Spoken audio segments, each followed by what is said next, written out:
गणानां त्वा गणपतिगुं हवामहे कविं कवीनामुपमश्रवस्तमम् ज्येष्ठराजं ब्रह्मणां ब्रह्मणस्पतान शृण्वन्नोतिभिः सीदसादनम् ॐ महागणाधिपतये नमः। ఓం నమో నారాయణాయ. నమస్కారం అండి. నా పేరు మహాలక్ష్మి. శ్రీస్మృతి ఛానల్కు స్వాగతం అండి. ఈరోజు ఆఖరి మాఘపు ఆదివారం కాబట్టి శ్రీ త్రినాథుల స్వామివారి వ్రతకథను ఎవరైతే భక్తి శ్రద్ధలతో వింటారో ఆ త్రినాథుల స్వామివారి అనుగ్రహం తప్పకుండా కలుగుతుందండి. మధుసూదనుని కథ. భక్తులారా, మనస్సును నిర్మలంతో వినండి. ఈ త్రినాథుల చరిత్రము మాటిమాటికి వినుటకు అమృతమలే ఉండెను. శ్రీపురము అను గ్రామమునందు మధుసూదనుడు అను ఒక బ్రాహ్మణుడు ఉండేవాడు. మిక్కిలి దరిద్రుడు అగుటచే భిక్షమెత్తుకుని జీవించేవాడు. ఆ బ్రాహ్మణునకు ఒక కుమారుడు జన్మించెను. తల్లికి పాలు చాలనందున ఆ బాలుని శరీరం దినదినమునకు కృషించుచున్నది. ఆ బాలుడు చిక్కిపోవుచున్నందుకు ఆ బ్రాహ్మణుని భార్య పెనిమిటితో ఇట్లు పలికెను: అయ్యా, నేను చెప్పిడి మాట శ్రద్ధగా వినండి. మన పిల్లవానికి పాలు నిమిత్తము పాలుగల ఆవు ఒకటి తీసుకునిరండి అని చెప్పగా ఆ మాట విని భర్త ఏమని చెప్పుచున్నాడంటే, ఓసి, నీకు వెర్రి పట్టినదా? మనము చూడగా కడు బీదవారము. పాలు ఇచ్చే ఆవును ఎలాగున దొరుకుతుంది? ధనరత్నములు మన వద్ద లేవు. నేను లోకంలో ఏ విధంగా గణ్యత పొందుతాను? ఎవరికైతే ధన సంపదలు కలిగి ఉండునో వారికే లోకమంతా మర్యాదలు చేస్తుంది. అట్టివారికే లోకమంతా భయపడతారు. మన వంటి బీదవారిని ఎవరు అడుగుతారు అని బ్రాహ్మణుడు చెప్పెను. భార్య మిగుల దుఃఖించినదై, ఓ బ్రహ్మదేవుడా, నీవు మా వంటి బీదవారింట్లో ఈ బిడ్డను ఎందుకు పుట్టించినావు? ఏమి తిని ఈ బిడ్డ బ్రతుకుతాడు? ఈ శిశుహత్య నాకు చుట్టుకుంటుంది అని దుఃఖించుచుండగా పిల్లవాని ఘోష చూసి ఏమీయూ తోచక ఆ బ్రాహ్మణుడు చింతాక్రాంతుడై విచారించి తన ఇంటిలో ఉండిన కమ్మండలము వగైరా చిల్లర సామానులు సంతలో అమ్మి ఆ వచ్చిన సొమ్మును 5 రూపాయలు జాగ్రత్తగా పట్టుకొని వెళ్ళి భార్య చేతికి ఇవ్వగా ఆమె ఆ సొమ్ము చూచి సంతోషించి పెనిమిటిని చూచి, అయ్యా, ఈ సొమ్మును తీసుకుని వెళ్ళి పాలు ఇచ్చే ఆవును కొని తీసుకుని రండని చెప్పినది.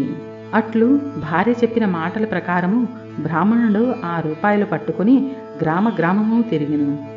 ఇట్లు తిరుగుచూ పెద్ద భాగ్యవంతుడగు షావుకారు ఉండే గ్రామమునకు వెళ్ళెను. ధనధాన్యాలు పరిపూర్ణమై కుబేరునితో ఆ షావుకారు సరిసమానముగా ఉన్నాడు. అతని ఆవులన్నయూ పాలతో నిండి ఉన్నవి. దైవఘటన మాత్రం మరో విధముగా ఉన్నది. తన ఆవులలో బోధ అనే ఆవు ఉండెను. అది మిగుల దుష్టబుద్ధి కలది. బయటకు మేతకు వెళ్తే పరుల వ్యవసాయంలో చొరబడి తినివేస్తుంది. ఒక దినమున షావుకారు చూస్తుండగానే పెద్దవారి పొలములోకి చొరబడి పండిన పంటను తినివేయుచుండెను. అది చూచి షావుకారు అతి కోపంతో ఏమనుచున్నాడంటే, ఇక దీని ముఖమును చూడకూడదు. ఆవును ఇప్పుడే అమ్మివేస్తాను. ఇది 50 రూపాయలు అయినప్పటికీ నాకు మంజూరు లేదు. ఇప్పుడు బేరం వచ్చినచో 5 రూపాయలకే ఇచ్చివేస్తాను అనేసరికి మధుసూదనుడనే బ్రాహ్మణుడు ఆ మాటలు విని షావుకారితో ఇట్లనెను: షావుకారు, వినండి. 50 రూపాయలు ఖరీదు గల ఆవు అయినప్పటికీ అందువలన మీకు మంజూరు లేదు. ఆ 5 రూపాయలు నేనే ఇస్తాను. ఆవు దూడ రెండిటినీ నాకు ఇప్పించండి అని అనగానే, ఓ బ్రాహ్మణుడా, నీకు వెర్రి పట్టినదా అని షావుకారు అనెను. అంత బ్రాహ్మణుడు, మీరు షావుకారులు అయి ఉన్నారు. మీ మాట మీరు నిలుపుకోండి. మాట తప్పితే మీరు అసత్యవంతులవుతారు అని అన్నాడు. ఆ బ్రాహ్మణుడు అన్న మాటలు షావుకారు విని తన మదిలో విచారించి, తెలియక అనివేసినాను. ఈ బ్రాహ్మణుడు ఎక్కడి నుండి వింటున్నాడో? ఈ ఆవును అతనికి ఇవ్వకపోతే నాకు అసత్యము ప్రాప్తించును కదా అని బ్రాహ్మణుని చూచి చెయ్యి చాచినాడు. వెంటనే సొమ్ము పుచ్చుకుని ఆవును దూడను బ్రాహ్మణునికి షావుకారు ఇచ్చివేసినాడు. ఆ ఆవును చూడగానే బ్రాహ్మణ స్త్రీ చంద్రుని చూచిన కలువ వలె సంతోషపడను. వెంటనే పాలు పితికి కుమారునికి పోసి ఆనందము పొందినది. ఇట్లు కొన్ని దినములు గడిచిన తరువాత ఆవు ఎటుపోయినదో కనిపించలేదు. పొద్దుపోయేడు వేళ అయినది. ఆవు రాకపోవడం చూచి బ్రాహ్మణుడు వెదుకుటకు పోయినాడు. వీధుల్లోనూ సమీపంలో ఉన్న వ్యవసాయ భూముల్లోనూ చూచెను. ఆవు కనిపించలేదు. తెల్లవారగానే నిద్ర మేల్కొని ఆవును వెదుగుటకై బయలుదేరి కొంత దూరము నడిచి వెళ్ళి తోటలో ఒక చెట్టు చూచినాడు. మధుసూదనకు త్రినాథదేవులు దర్శనమిచ్చుట. అది ఒక గొప్ప మర్రి చెట్టు. పైన 3 మనుష్యులు కూర్చుని ఉన్నారు. వారు వరుసగా బ్రహ్మ, విష్ణు, మహేశ్వరులు. వారే త్రిమూర్తులు. అటువంటి చెట్టు కింద బ్రాహ్మణుడు కూర్చుని ఆయాసము తీర్చుకుని లేచిపోవచుండగా త్రిమూర్తులు బ్రాహ్మణునితో, ఓ విప్రుడా, నీ మనస్సుకు ఎందుచేత దుఃఖము కలిగినది? నీవు ఎక్కడికి వెళుచున్నావు? ఆ సంగతి మాతో చెప్పము అనగా చేతులు జోడించి, అయ్యా, నేను కడు బీదవాడను, భిక్షమెత్తుకుని బ్రతికేవాడను. నాకు ఒక ఆవు ఉన్నది, అది కనిపించటలేదు.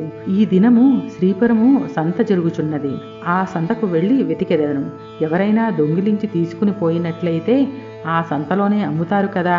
త్రినాథ స్వాములారా, ఈ ఉద్దేశ్యంతోనే నేను వెతుక్కుంటూ వెళ్ళుచున్నాను అని తన సంగతి చెప్పెను. అది విని బ్రాహ్మణునికి త్రిమూర్తులు ఏం చెప్పుచున్నారంటే, నీవు ఎలాగూ సంతకు వెళ్ళుచున్నావు కనుక మా నిమిత్తము ఏమన్నా కొన్ని దినుసులు తీసుకుని రావాలను అని త్రిమూర్తులు అన్నారు. అంత బ్రాహ్మణుడు ఏమి దినుసులు కావాలని అడుగగా త్రిమూర్తులు ఇట్లనిరి, 1 పైసా ఆకు చెక్క, 1 పైసా నూనె మాత్రం తెచ్చి ఇమ్మని చెప్పిరి. ఆ మాటలు విని బ్రాహ్మణుడు ఏమని చెప్పుచున్నాడంటే, ఓ త్రిమూర్తులారా, నాకు పైసాలు ఎక్కడ దొరుకును? నేను వేదవాడను కదా, భిక్షమెత్తుకొని జీవించుచున్నాను అని అనగా త్రిమూర్తులు ఏమి చెప్పుచున్నారంటే, ఓ బ్రాహ్మణుడా, విను. అదిగో ఆ గోరంట పొద కనిపించుచున్నది కదా, దాని మొదట 3 పైసాలున్నవి. ఆ మాటలు విని బ్రాహ్మణుడు వెళ్ళి ఆ గోరంట గడ్డి మొదలు పైకి లాగేసరికి 3 పైసాలు దొరికినవి. ఇంకా ఉండునేమోనని ఆ చెట్టును ఇంకనూ పైకి లాగుచుండెను. అది చూచి త్రినాథుల వారు, బ్రాహ్మణుడా, నీకు వెర్రి పట్టినదా? అందులో పైసలు ఇంకా లేవు, ఎంత దొరికినదో అంతే ఉండెను అని అన్నారు. ఆ మాటలు బ్రాహ్మణుడు విని అచ్చట నుండి వెళ్ళిపోయెను. కొంత దూరం వెళ్ళి తిరిగి వచ్చి ఆ చెట్టు కింద నిలిచి చేతులు జోడించగా త్రినాథులు ఇట్లు పలికిరి, ఓ విప్రుడా, తిరిగి ఎందుకు వచ్చావు అనగా, అయ్యా, మీరు చెప్పిన వస్తువులు నేను ఎలాగున తెస్తాను అని ప్రశ్నించగా, నీ పై మీద గావంచాలో తెమ్మని త్రినాథులు అన్నారు. అందులక బ్రాహ్మణుడు, గావంచాలో నూనె ఎలాగుంటుంది? మీరు జగత్కర్తలు, నాతో కపటంగా చెబుతున్నారు అనగా, ఓయి, నీతో కపటంగా చెప్పలేదు. మమ్ము తలచుకుని నూనె గావంచాలో పోసి తీసుకుని రమ్మని చెప్పగా ఆ బ్రాహ్మణుడు శ్రీపురం సంతలో ప్రవేశించినాడు. వెళ్ళి చూడగా ఆవు కనిపించలేదు. త్రినాథుల కరుణచే పై పంచలే నూనె నిలుచుట. ఆకులు, వక్కలు, గంజాయి తీసుకుని నూనె కోసం బజారుకు వెళ్ళి తిలకలవానితో 1 పైసా నూనె గావంచాలో పోయమన్నాడు. అందులక తిలకలవాడు ఆశ్చర్యపడి, ఈ బ్రాహ్మణుడు పిచ్చివాడు కాబోలు అని నూనె లేదు అని చెప్పినాడు. అక్కడి నుంచి వెళ్ళి ఒక ముసలి తిలకలవాణిని నూనె అడిగినాడు. అంత ముసలివాడు, దిగుమట్టు నూనె ఎంతటిది కావాలి అని అడుగగా 1 పైసా నూనె మాత్రం ఇమ్మని బ్రాహ్మణుడు గావంచా చూపినాడు. తెలుకలవాడు, ఈ బ్రాహ్మణుడు వికారపు వాడు కాబోలు, వీనిని మోసము చేసి పైసాలు తీసుకుంటాను అని ఆలోచించి కొలత పాత్ర తిరగవేసి నూనె కొలత వేసి ఇచ్చినాడు. విప్రుడు గావంచా కొనచెంగు పట్టుకుని అచట నుండి వెళ్ళిపోయాను. అంತೆయే తెలుకలవాని కుండలో నూనె కొంచెమైనను లేకుండా పోయినది. అది చూచి తెలుకలవాడు మూర్ఛపోయినాడు. తెలుకల వాళ్ళందరూ పరిగెత్తుకుని వచ్చి ముసలివాని ముఖముపై నీళ్లు చల్లి సేద తీర్చి కూర్చుండబెట్టినారు. ఏమి చెప్పుదును? ఎక్కడ్నుంచో ఒక బ్రాహ్మణుడు వచ్చి గిద్దెడు నూనె కొన్నాడు. ఇప్పుడు ఇట్లు వెళ్ళినాడు. కుండలో చూడగానే నూనె లేదని చెప్పగా అందరూ విచారించినారు. ఆ విప్రుడు మా వద్దకు వచ్చి మమ్ము కూడా నూనె అడిగినాడు. లేదని అనగా వెళ్ళిపోయినాడు. ఈలాగున అందరూ విచారించి పరిగెత్తుకుని విప్రుని వద్దకు వెళ్ళి ఇలా అన్నారు, విప్రుడా, విను, మీరు నూనె కొన్నారు కదా, అది కొలతకు తక్కువగా ఉన్నది, పూర్తిగా ఇచ్చివేస్తాము, పట్టుకుని వెళ్ళండి అన్నారు. మళ్ళీ విప్రుడు సంతకు వెళ్ళాడు. ఈసారి ముందు తెచ్చిన దుత్తతోనే చమురు సరిగా కొలవగా ఎప్పటి వలనే దుత్త భర్తీ అయిపోయినది. అది చూచి ముసలి తెలుకని వారి ఆనందము చెప్పనలవి కాపోయినది. విప్రుని గావంచాలో చమురు ఉంచినారు. అది పట్టుకుని విప్రుడు వెడలిపోయినాడు. త్రిమూర్తుల వారికి పై సామాన్లు ఇచ్చివేసి సెలవు అడిగినాడు. త్రినాథులు ఆనపై బ్రాహ్మణుడు మేళా జరుపుట. సెలవు అడగగానే త్రిమూర్తులు విప్రునితో ఏమన్నారంటే, ఓయి, నీ కష్టము చూచి మా మదిలో దయ కలిగినది. ఒక మాట విను.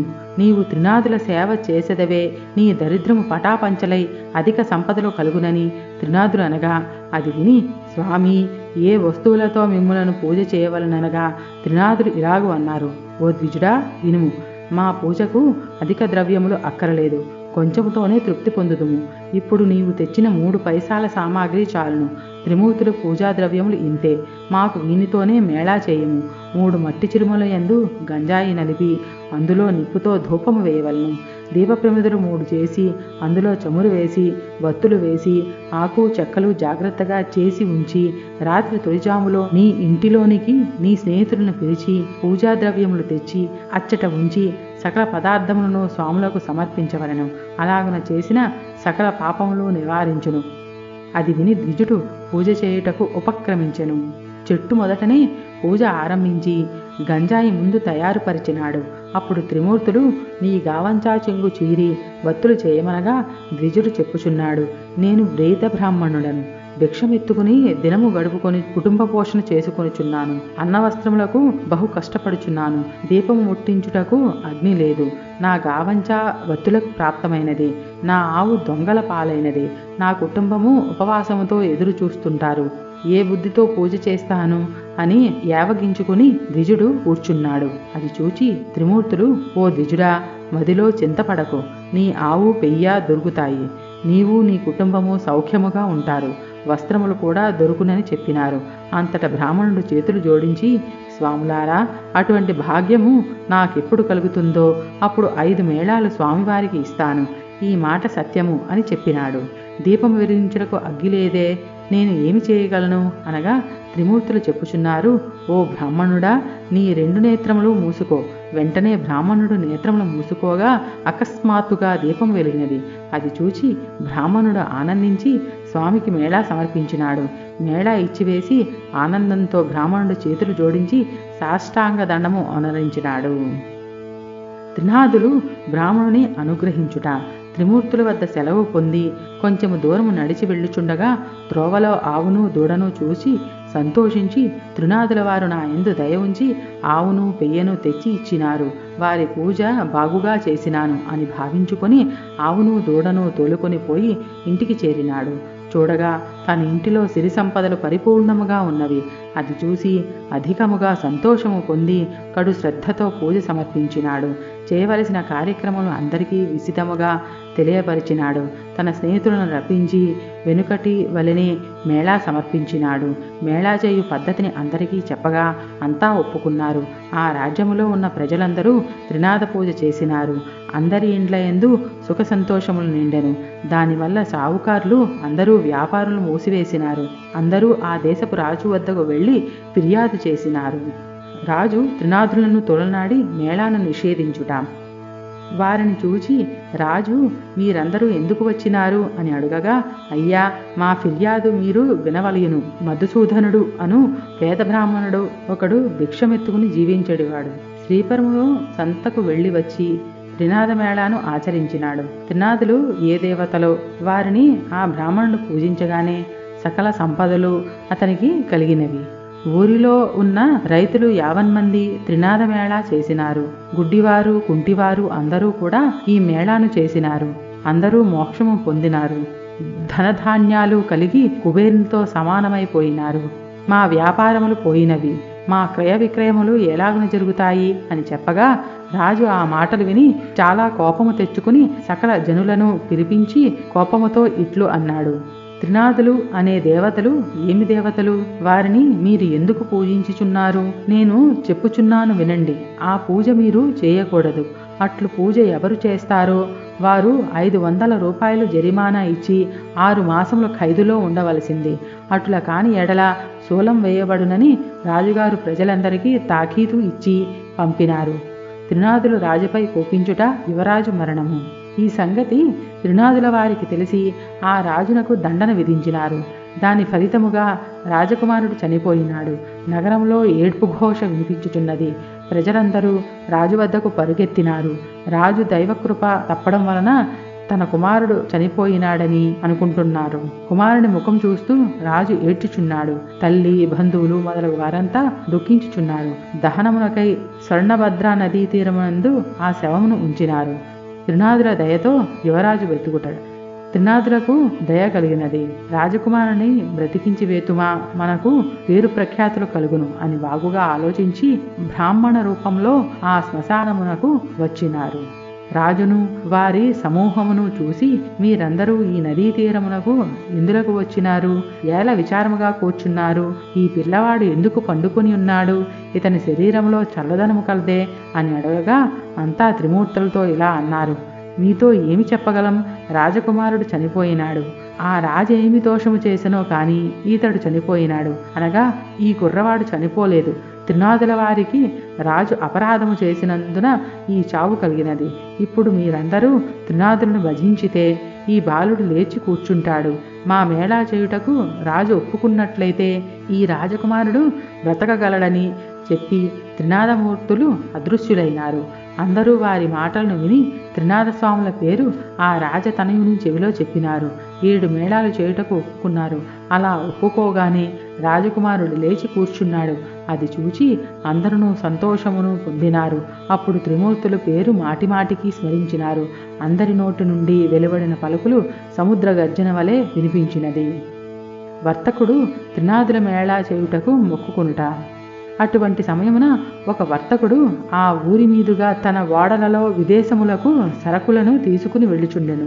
ఆ ఓడను నడిపించుకొని స్వర్ణభద్రా నదీ తీరమున ప్రవేశించినాడు. ఘోష చేసిన స్థలము దగ్గరకు వెళ్ళినాడు. వారిని చూచి, జనులారా, త్రినాదుల పేర్లు ఏమి పేర్లు? మీరేల స్మరించుచున్నారు? వినడానికి శ్రద్ధగా ఉన్నవి అనగా రాజుగారి మనుష్యులు ఇట్లన్నారు: ఓ వర్తకుడా, వినుము. బ్రహ్మ, విష్ణు, మహేశ్వరులు అనేవారు త్రినాథస్వాములు. అటువంటి ప్రభువులను మా రాజుగారు మన్నించనందున అపరాధుడైనాడు. ఆ అపరాధము వలన ఈ రాజకుమారుడు చనిపోవుటచే ఇతనిని మేము తీసుకుని వచ్చి అగ్ని సంస్కారము చేయుటకు కూర్చుని ఉన్నాము. ఇది చూచి ప్రభువులకు దయ కలిగినది. వచ్చి వీనిని బ్రతికించినారు. అందుకు 7 మేళాలు చేయుటకు ఒప్పుకున్నాము. వెంటనే రాజకుమారుడు బ్రతికి కూర్చుండెను. ఈ విధముగా వారు చెప్పగా విని షావుకారు మదిలో సంతోషించి, అటువంటి ప్రభువులు ఎక్కడ ఉందురో? చనిపోయిన రాజకుమారుడు బ్రతికి కూర్చుండెను. నా ఓడలు ఒడ్డున అడ్డుకొని ఉన్నవి. నేను ఈ ఓడపై వెళ్ళి వస్తాను. నా ఇంటికి సుఖముగా చేరుకుంటాను. నాకు వ్యాపారంలో నష్టము రాకపోయినట్లయినా ప్రభువుల వారికి 5 మేళాలు చేస్తాను. ఇట్లు మనస్సులో సంకల్పించుకొని ఓడపై కూర్చుని నడిపించుకుని వెళ్ళిపోయినాడు. పైదేశము వెళ్ళి అచ్చట గొప్ప లాభము పొంది తిరిగి వచ్చి ఓడ నడిబొడ్డున లంగరు వేయించి ఇంటికి వెళ్ళినాడు. మేళా చేయకపోవటచే ఓడ మునుగుట. తన నౌకర్లందరూ ఓడలోని ధనము మోసుకొని పోయినారు. ధనమును ఇంటిలో వేసుకుని షావుకారు సంతోషముతో ఉన్నాడు. ధనం చూచి ప్రభువుల వారి మేళాలు మరిచెను. అందుకు ప్రభువులకు కోపము కలిగి దండన వేసినారు. ఓడ నీటిలో మునిగిపోయినది.